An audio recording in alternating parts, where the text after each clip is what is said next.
आपण वचनामध्ये पुढे जात असताना योहानपूर शुभवर्तमान याचा 5वा अध्याय आणि त्याचे 1 ते 9 वचन आपण या ठिकाणी पाहूया. आणि हिडिंग आहे बघा, बेतेसदा तळ्याजवळ पंगू मनुष्य. योहानपूर शुभवर्तमान 5वा अध्याय वचन 1 ते 9 मी माझ्यासाठी आणि आपणासाठी वाचत आहे. त्यानंतर यहुदाचा सण होता, तेव्हा येशू वर यरुशलेमच गेला. यरुशलेमेत मेंढरे दरवाजाजवळ एक तळे आहे, त्याला इब्री भाषेत बेतेसदा म्हणतात. त्याच्याजवळ 5 पडव्या आहेत, त्यामध्ये रोगी, आंधळे, लंगडे, लुळे यांचा मोठा समुदाय पडलेला असे. ते पाणी हलण्याची वाट पाहत असत, कारण की देवदूत वेळोवेळी तळ्यात उतरून पाणी हलवित असे. आणि पाणी हलविल्यानंतर त्यात प्रथम जो जाई त्याला कोणताही रोग असला तरी तो बरा होत असे. तेथे 38 वर्ष आजारी असलेला कोण एक माणूस होता. येशूने त्याला पडलेले पाहिले आणि त्याला तसे पडून आता बराच काळ लोटला आहे हे ओळखून त्याला म्हटले, तुला बरे होण्याची इच्छा आहे काय? त्या दुखणेकराने त्याला उत्तर दिले, महाराज, पाणी उसळते तेव्हा मला तळ्यात सोडावयास माझा कोणी माणूस नाही. मी जातो न जातो तो दुसरा कोणीतरी माझ्या आधी उतरतो. येशू त्याला म्हणाला, उठ, आपली बाज उचलून घेऊन चालू लाग. लागलाच तो माणूस बरा झाला व आपली बाज उचलून चालू लागला. देव बाप असलेलं वचन आशीर्वादित करो. या ठिकाणी बेतेसदा तळ्याजवळ एक पंगू मनुष्य, आणि आपल्याला हा शास्त्र बघा आपल्या सर्वांच्या अपरिचयाचा आहे. आणि या ठिकाणी बेतेसदा म्हणजे काय, त्याला म्हटलेलं आहे एक कृपेचे घर. बेतेसदा म्हणजे एक कृपेचे घर. आणि त्या ठिकाणी जे बेतेसदा या ठिकाणी जे तळ आहे, आणि त्या तळ्याला काय होतं, त्याला जिवंत पाण्याचे झरे त्या ठिकाणी त्या तळ्यामध्ये वाहत होते प्रियानो त्या ठिकाणी. आणि या तळ्याभोवती 5 पडव्या होत्या त्या ठिकाणी. आणि दुसऱ्या वचनामध्ये एक यरुशलेमेत मेंढऱ्या दरवाजाजवळ. आणि आपल्याला आम्ही नेहमीच्या पुस्तकामध्ये पाहतो, वाचलं, आपण अभ्यास केलेला आहे त्या ठिकाणी कशा प्रकारे त्या यरुशलेममध्ये वेगवेगळ्या त्या वेशी होत्या. आणि त्या प्रत्येक वेशीला वेगळं वेगळं नाव होतं.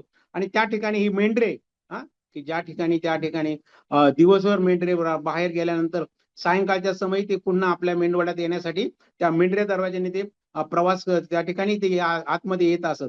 आणि ह्याच मेंढरे दरवाजाजवळची एक तळ होतं, आणि त्या तळ्याचं नाव बेतेसदा. बेतेसदा म्हणजे एक प्रकारे ते कृपेचे घर होतं.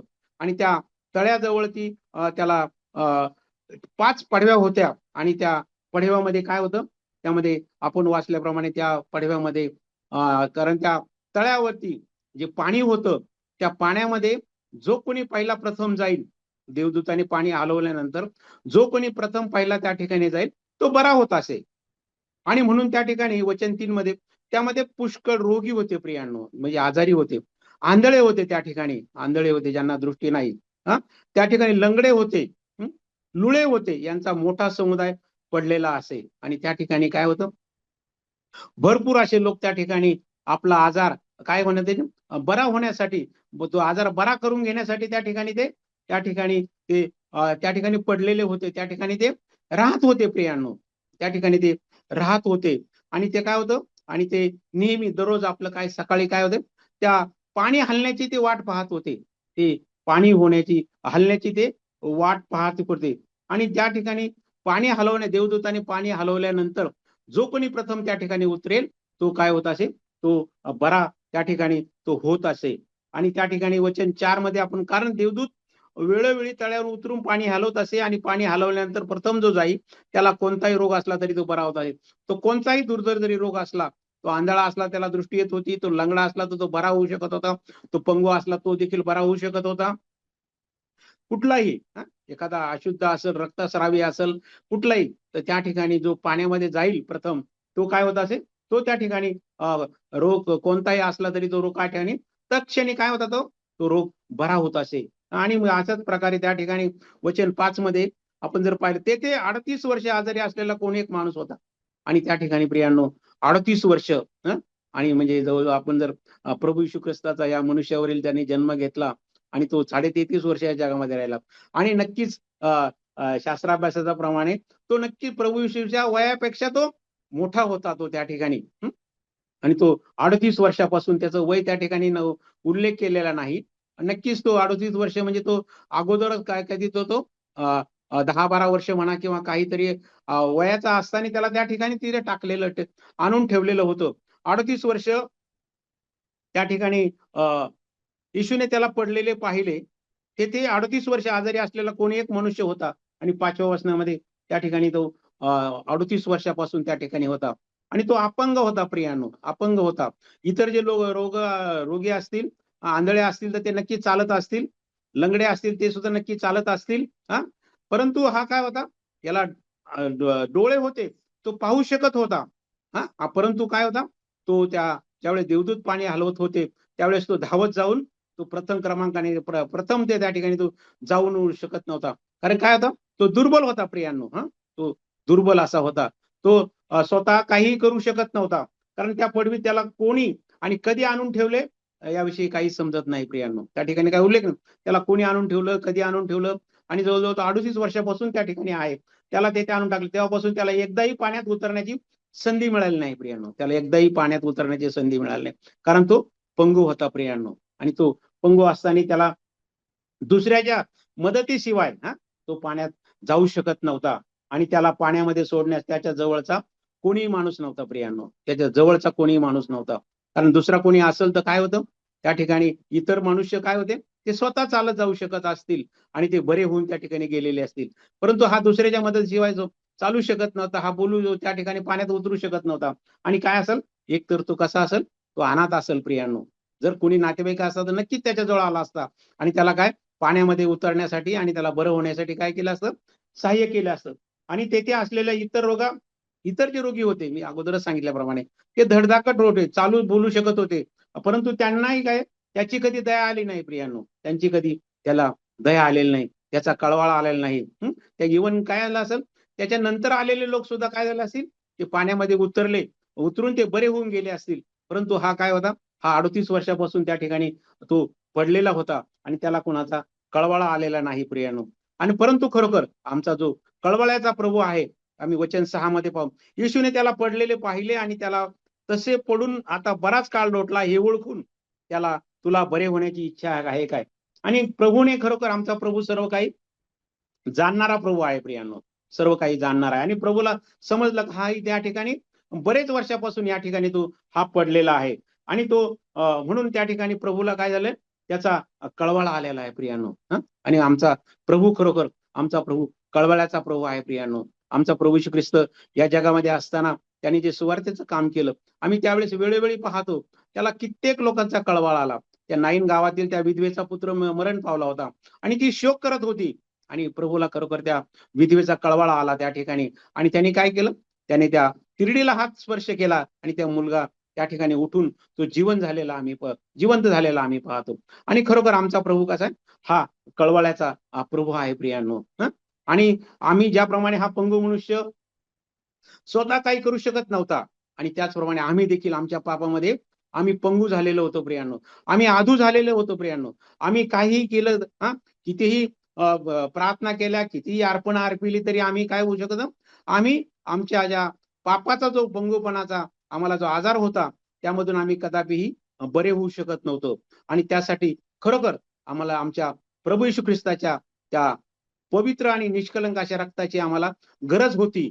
आणि खरोखर ती गरज जाणून देवाने काय केला, देवाने संकल्प केला आणि या मनुष्याला त्या पापापासून सोडवण्यासाठी काय केलं, देवाने योजना केली. आणि प्रभू येशू ख्रिस्त जो निर्दोष निष्कलंक होता त्याला त्याने या भूतलावरती पाठवलं आम्ही प्रियांनो.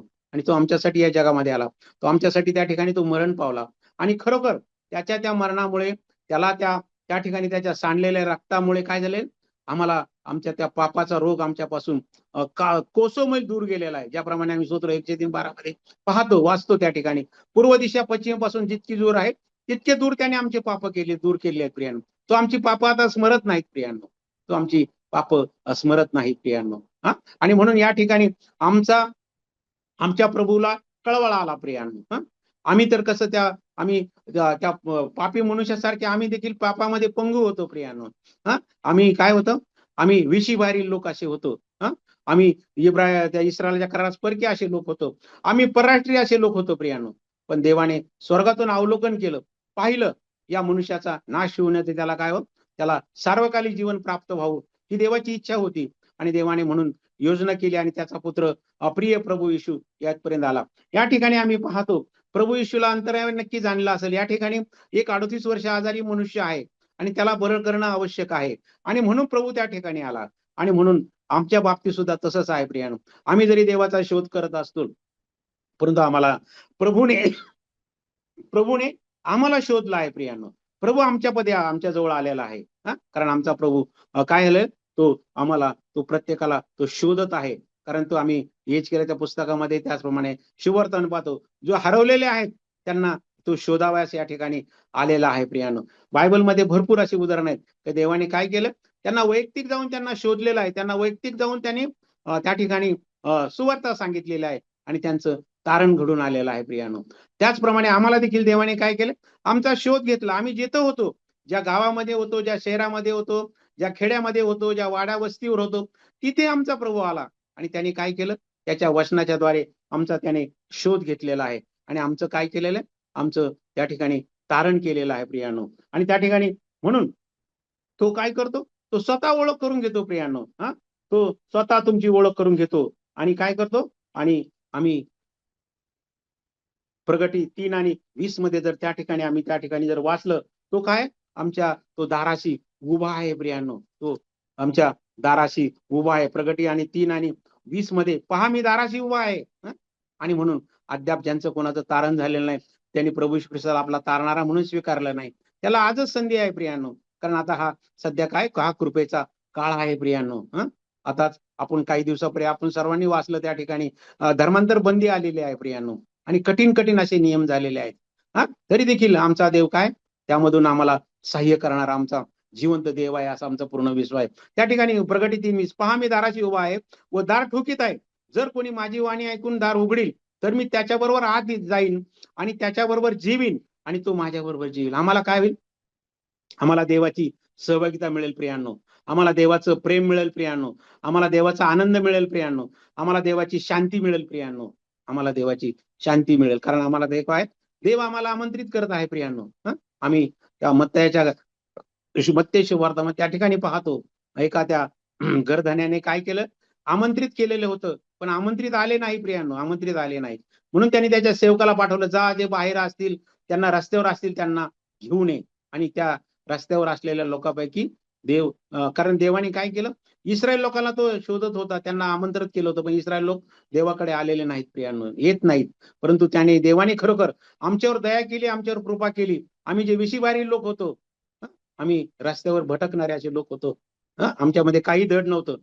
अशा अर्थाचं काय केलं, देवाने आमचा शोध घेतला आणि आम्हाला काय केलेलं, देवाने आम्हाला त्याच्या मंडळीमध्ये आम्हाला ठेवलेलं आहे. आणि त्या ठिकाणी म्हणतो, तो दाराशी उभा आहे प्रियांनो. आणि म्हणून खरोखर तो जर तुमच्या अंतःकरणाशी जर बोलत असेल, तर तुम्ही प्रभूला आवाज द्या प्रियांनो, प्रभूला आवाज द्या आणि काय करा, आपला तारणारा म्हणून आपण त्याचा स्वीकार करूया. आणि तो काय करतो, आम्ही जर तारणारा म्हणून त्याचा स्वीकार केला, तर तत्क्षणी काय होतंय, ज्याप्रमाणे आम्ही पुढे पाहणार आहोत, तो रोगी पंगू मनुष्य बरा झाला, तसं तत्क्षणी काय होतं, आमचं तारण होतं प्रियांनो. आम्ही लगेच तत्क्षणी आम्ही देवाची मुलं होतो प्रियांनो, देवाची मुलं होतो. आणि आम्हाला ते काय, स्वर्गीय आशीर्वाद त्या ठिकाणी प्राप्त होतात प्रियांनो. आम्ही त्या प्रभू योहानाच्या शुभवर्तमान आम्ही पाहतो, त्या 2 चोराच्या मध्ये आमचा प्रभू येशूला त्या ठिकाणी ठेवलं होतं. आणि त्या ठिकाणी एका चोराने पश्चाताप केला आणि तो म्हणला, तुम्ही याल तेव्हा माझी तुम्ही आठवण करा. आणि त्या ठिकाणी प्रभूने त्याला म्हटलं, तू आज माझ बरोबर सुखलोकाचा असशील.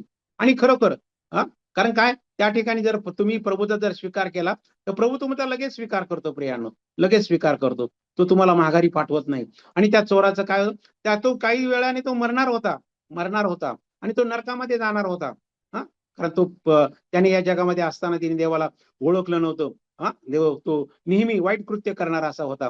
परंतु त्याने शेवटच्या क्षणी काय केलं, त्याने प्रभूचा स्वीकार केला, प्रभूकडे पश्चाताप केला आणि प्रभूने त्याला देवाचं लेकरू होण्याचा काय दिला, अधिकार दिला. आणि तो आम्ही पाहतो त्या ठिकाणी पुढे तो लगेच काय, तो त्याला देवाने अभिवचन दिलं आणि तो खरोखर प्रभू बरोबर तो राहू लागलेला आम्ही पाहतो, राहत आहे. म्हणून आम्हाला हीच वेळ आहे प्रियांनो, का आम्हाला काय, आमचं जरा उद्धार झालं नसेल, आमचं तारण झालं नसेल, आणि त्या ठिकाणी आम्ही प्रभूचा काय केलं पाहिजे, स्वीकार केला पाहिजे. वचन 6, प्रभू येशूने त्याला तेथे पडलेले पाहिले आणि त्याला विचारले, तुला बरे होण्याची इच्छा आहे काय प्रियांनो. आणि कधी कधी काय होतं, या अपंग भिकारी असतात प्रियांनो. आपण या ठिकाणी आता जरी पाहतो, त्यांना भीक मागणे हे पसंत असतं प्रियांनो. भीक मागणे, आणि त्यासाठी त्यांना जन्मभर पंगू राहायला आवडतं प्रियांनो. तसंच पापी माणसाचं सुद्धा तसंच आहे प्रियांनो. त्यांना काय, त्यांना पापामधून बाहेर पडायला आवडत नाही प्रियांनो. आणि त्यांना काय होतं, आपली पापे सोडून द्यावास ते सहसा आणि सहजपणे काय होत नाही, ते तयार होत नाही प्रियांनो. ते म्हणून पापी मनुष्य काय होतं, सहज आपले पाप सोडायला तो तयार नसतो प्रियांनो. आणि म्हणून त्या पंगू मनुष्याला मदत करण्यासाठी गरज होती आणि त्याला त्या असह्य रोगापासून काय होते, त्याला मुक्त होण्याची गरज होती. म्हणून तो प्रियांनो, तो निराश होता प्रियांनो. आणि खरोखर आम्ही देखील काय, आम्ही आमच्या पापामध्ये जोपर्यंत आम्हाला आमच्या पापाची क्षमा होत नाही तोपर्यंत आम्हाला आमच्या जीवनामध्ये आम्हाला शांती मिळत नाही प्रियांनो. आम्ही नेहमी निराश असतो प्रियांनो. आम्हाला प्रत्येक जे आम्ही गोष्टी हाती घेतो ती कधी सक्सेस होत नाही, यशस्वी होत नाही. म्हणून आम्ही काय होतं, आम्ही निराश होतो. आणि म्हणून तो पंगू मनुष्य देखील काय होता, 38 वर्षापासून तिथे पडला होता आणि तो आपल्या जीवनाला तो कंटाळला होता आणि तो निराश झालेला होता. आणि खरोखर त्याने काय केलं, तर ख्रिस्त काय करतो, तो प्रत्येकाच्या गरजा जाणतो प्रियांनो. आम्ही त्याचे संकल्प आम्ही इरमाया 29:11 मध्ये पाहतो. त्याचे संकल्प, त्या मनुष्याचे संकल्पापेक्षा त्याचे संकल्प चांगले आहेत. आणि तो काय पाहिजे मनुष्याला हे तो सर्व काही जाणतो. आणि ख्रिस्त त्यांच्या गरजा पुरवणारा होता. ख्रिस्त प्रत्येकाच्या गरजा जाणून असतो. आणि प्रभू येशूने त्याच्यावर प्रीती करून त्याला मदत केली प्रियांनो. प्रभू येशूने त्याला मदत केली प्रियांनो त्या ठिकाणी. आणि त्याला काय केलेलं, आणि त्याला म्हटलं तुझी इच्छा आहे काय. आणि त्याने त्याने त्या ठिकाणी तो म्हटला होय. त्यांनी जरी होय नाही म्हटलं, पण त्याने त्याचं सबळ कारण सांगितलं. मी ज्यावेळेस या ठिकाणी देवदूत येऊन पाणी हलवतो त्यावेळेस मला त्या ठिकाणी पाण्यामध्ये घेऊन जाण्यासाठी मला कोणी मदतीस नाही. म्हणजे याचा अर्थ का, त्याला काय, त्याला बरे होण्याची इच्छा होती प्रियांनो, बरे होण्याची इच्छा होती. आणि परंतु तो काय त्या ठिकाणी तो म्हटलं वचन साथ त्या दुखणे करायला त्याला उत्तर दिले, महाराज पाणी उसळते तेव्हा मला तळ्यात सोडवास माझा कोणी माणूस नाही. मी जातो न जातो तोच दुसरा कोणीतरी माझ्या आधी त्या ठिकाणी माझ्या आधी उतरतो. आणि म्हणजे त्याला यावरून समजतं की त्याला काय होतं, त्याला बरे होण्याची इच्छा होती प्रियांनो. आणि म्हणून काय, प्रभूने काय केलं, प्रभूने तत्क्षणी त्याला वचन 8 म्हटलं, येशू त्याला म्हणाला उठ आपली बाज उचलून घेऊन चालू लाग प्रियांनो. आणि तत्क्षणी काय झालेलं, त्याच्या पायामध्ये त्याच्या घोट्यामध्ये काय झालेलं, बळ आलेलं आहे प्रियांनो. बळ आलेलं आहे. आणि तो काय झालेला आहे, आणि 9 लागलाच तो माणूस बरा झाला व आपली बाज उचलून तो चालू लागला प्रियांनो. तो चालू लागलेला आहे प्रियांनो. म्हणून जर तुम्ही प्रभू येशू ख्रिस्ताचा जर स्वीकार केला, आम्ही रोम 10 मध्ये 9 आणि 10 मध्ये, तर काय होतं, तुम्ही जर प्रभू येशू, आपण जाऊया रोम 10 आणि 9 मध्ये, रोम 10 आणि 9:10 मध्ये, की 10:9 येशू प्रभू आहे असे जर तू आपल्या मुखाने कबूल करशील तर देवाने त्याला मेल्यातून उठवले असा आपल्या अंतकरणात विश्वास ठेवशील तर तुझे तारण होईल. कारण जो अंतकरणाने विश्वास ठेवतो तो नीतिमान ठरतो व जो मुखाने कबूल करतो त्याचे तारण होते. आणि काय होतं, तो नीतिमान ठरला जातो प्रियांनो. त्याला दुसरं काही करावं लागत नाही प्रियांनो. तुम्हाला फक्त काय करेल, पश्चाताप करून आपल्या पापाची कबुली द्यायची असते. आणि प्रभू येशू ख्रिस्त माझ्यासाठी या जगामध्ये आला, माझ्यासाठी तो मरण पावला. हा काय करायचा, हा मुखाने आपल्या मंडळीमध्ये आपल्याला काय करायचंय, आपल्याला बोलून दाखवायचंय, आपल्याला कबूल करायचंय. आणि काय होतं, आम्ही त्या क्षणी काय होतं, आम्ही नीतिमान ठरलं जातो प्रियांनो. आम्ही देवाची मुले होतो. आम्ही योहान 1:12 मध्ये त्या ठिकाणी आम्ही वचनाचा प्रभूचा स्वीकार, आम्ही देवाची मुलं होतो प्रियांनो. आणि आम्हाला काय होतं, त्याच वेळेस आम्हाला ते स्वर्गीय नागरिकत्व त्या ठिकाणी प्राप्त होतं प्रियांनो. आणि म्हणून त्या ठिकाणी तो आमचा प्रभू काय होता, त्याच्या शब्द आम्ही पाहिलं, उत्पत्तीच्या पहिल्या अध्यायामध्ये आम्ही जर पाहिलं, देव शब्द बोलला प्रियांनो, देव शब्द बोलला. आणि काय झालेलं, सर्व सृष्टीपूर्ती निर्माण झालेली आहे. आम्ही योहानाच्या शुभवार्तामध्ये पाहतो, तो मृत लाजार होता, तो 4 दिवस झाले होते त्याला मरून, त्याला कबरेमध्ये ठेवलं होतं. पण आमचा प्रभूचा आवाज एवढा सामर्थ्यशाली आहे का, तो इव्हन जे जिवंत आहेत ते तर प्रभूचा शब्द ऐकतो, त्यांना ऐकायला येतो. पण जे मृत झालेले आहेत त्यांना देखील काय होतं, प्रभूचा शब्द ऐकायला येतो. एवढं त्या आमच्या प्रभूच्या शब्दामध्ये काय सामर्थ्य आहे. आणि प्रभूने त्या ठिकाणी त्यांना धुंड काढायला सांगितली आणि लोकांनी धुंड काढली. आणि प्रभूने काय केलं, ईशोपकार स्मरण केले, देवानीचे प्रार्थना केली. आणि त्याला म्हटलं लाजारा तू बाहेर ये, लाजारा तू बाहेर ये. आणि काय झालं, तो मृत झालेला लाजार, 4 दिवस झाले ते मृत झालेला लाजार होता. आणि त्याने देखील काय केलं, आमच्या प्रभूचा काय केला, त्याने शब्द ऐकला आणि तो त्या ठिकाणी बाहेर आलेला. एवढं आमच्या प्रभूमध्ये काय, या ठिकाणी येशूच्या शब्दात केवढे सामर्थ्य आहे प्रियांनो. तो त्याला मला उठ, आणि तो खरोखर उठलेला आहे. आणि तो मनुष्य काय झाला, त्याने त्या ठिकाणी प्रियांनो आज्ञापालन केलेलं आहे प्रियांनो. त्यांनी त्या ठिकाणी आज्ञापालन केलेलं आहे. आणि हा प्रभू मला काय होईल, मला बरं करल, हा त्याने विश्वास ठेवलेला आहे प्रियानो. आणि त्या विश्वासाच्या द्वारे आणि त्याने केलेल्या आज्ञापालनाद्वारे काय झालेलं आहे, तो बरा झालेला आहे प्रियानो. त्याने तो बरा झालेला आहे प्रियानो. हा, आणि म्हणून तो काय झाला, तो बाज उचलून तो चालू लागला. आम्ही पुढचा भाग पाहणार नाही, आपण वचन 14 मध्ये जाऊया. वचन 14 मध्ये त्यानंतर काय झालेलं आहे, त्यानंतर तो मंदिरात येशूला भेटला आणि तो काय झालेला, तो बरा झालेला आहे प्रियानो. तो बरा झालेला आहे. आज देखील काय होतं, आम्ही मंडळीमध्ये येतो, आमचं तारण होतं. आमचं काय होतं, आमच्या मुलाबाळांचे लग्न म्हणा किंवा काही इतर गोष्टी काय झाल्या मंडळीद्वारे केल्या जातात प्रियानो. पण आम्ही काय होतो, नंतर आम्ही मंदिराकडे येत नाही, नंतर आम्ही असेंब्लीमध्ये येत नाही, आम्ही मंडळीमध्ये सहभाग देत नाही प्रियानो. आम्ही विसरून जातो प्रियानो, आमची विसरून जातो. परंतु या ठिकाणी तसं नाही झालं प्रियानो. तो काय झालेला, त्याला कळून आलं का हा कोण आहे, हा नक्की देवाचा मनुष्य आहे, हा देव आहे आणि तो त्याच्याशिवाय मला कोणी बरं करू नये. तो पुन्हा काय केला, प्रभूचा शोध करत तो मंदिरामध्ये आलेला आहे. त्याला माहिती आहे हा नक्कीच हा मंदिरामध्ये असेल. हा, आणि त्या ठिकाणी तो आलेला आहे. आणि नंतर तो मंदिरात येशूला भेटला, तेव्हा त्याला म्हणला, पहा तू बरा झाला आहेस. आणि प्रभूने त्याला सांगितलं, तू बरा झालेला आहेस आणि आतापासून पाप करू नको. आणि म्हणून प्रियानो, आम्ही देखील काय आहे, आम्ही आमची गरज भागल्यानंतर आम्ही काय करतो, आम्ही मंडळीकडे येत नाही. परंतु तो आला प्रियानो, तो आला, त्याने प्रभूची भेट घेतली. हा, आणि त्याला प्रभूने त्या ठिकाणी आणि आपल्या समस्या सोडवण्यासाठी, आता आपल्या गरजा भागवण्यासाठी लोक येशूकडे येतात, मंडळीकडे येतात. पण नंतर येशूला ते विसरून जातात, ते मंडळीला विसरून जातात. हा, ते विसरून जातात प्रियानो. म्हणून आम्ही काय, आम्ही देवाची इच्छा आहे का तुम्ही काय केलं, तुम्ही नेहमी देवाच्या सहभागीतेत राहिलं पाहिजे, मंडळीच्या सहभागीत राहिलं पाहिजे प्रियानो. आणि म्हणून देवबाप खरोखर आपल्याला याप्रमाणे करण्यामध्ये खरोखर देव आम्हाला त्या ठिकाणी सहाय्य करो. आणि तो त्या ठिकाणी म्हटला, तो आणि म्हणून आम्ही देवाची त्याला म्हटलं, तू आता पाप करू नकोस. आम्ही त्या ठिकाणी त्या व्यभिचारी स्त्रीबद्दल पाहतो प्रियानो. देवाने तिला देखील तिला म्हटलं, मी तुला दंड करणार नाही, परंतु काय कर, तू योहान 8:11 मध्ये येशू तिला म्हणाला, मीही तुला दंड करत नाही, तुला दंड ठरवित नाही, जा यापुढे तू पाप करू नकोस. म्हणून जरी आमचं तारण झालेलं असेल तर आम्ही काय करतो, हा मनुष्य म्हणून आम्ही पापामध्ये पडतो प्रियानो. परंतु काय, आणि खरोखर पाप करू नये हे समजत असूनही, ते माहित असूनही जो ते पाप करतो त्याला अधिक शिक्षा होते प्रियानो, अधिक शिक्षा होते. म्हणून आम्ही काय केलं पाहिजे, आम्ही पहिले पेत्र 1:16-17 प्रमाणे त्या ठिकाणी म्हटलंय, तुम्ही पवित्र असा, देवाची इच्छा आहे तुम्ही पवित्र असा, कारण मी पवित्र आहे. आणि म्हणून खरोखर देवबाप असं करण्यास आपणास काय करो, देवबाप आपणाला असं सहाय्य करो. आणि ज्याचं तारण झालेलं आहे त्यांनी खरोखर प्रभूला आवडणारं जीवन जगावं, प्रभूच्या सहभागीत राहावं. आणि आम्ही ज्याप्रमाणे पाहिलं, तो परत मंदिरात आला. आणि जे कोणी मंदिरापासून दूर गेलेले आहेत, मंडळीपासून सहभागीतेपासून दूर गेले आहेत, त्यांनी देखील काय करावं, पश्चाताप करून पुन्हा मंडळीच्या सहभागीतेत यावं. आणि देवबाप असं करण्यास या ठिकाणी आपणा सर्वांना सहाय्य करो.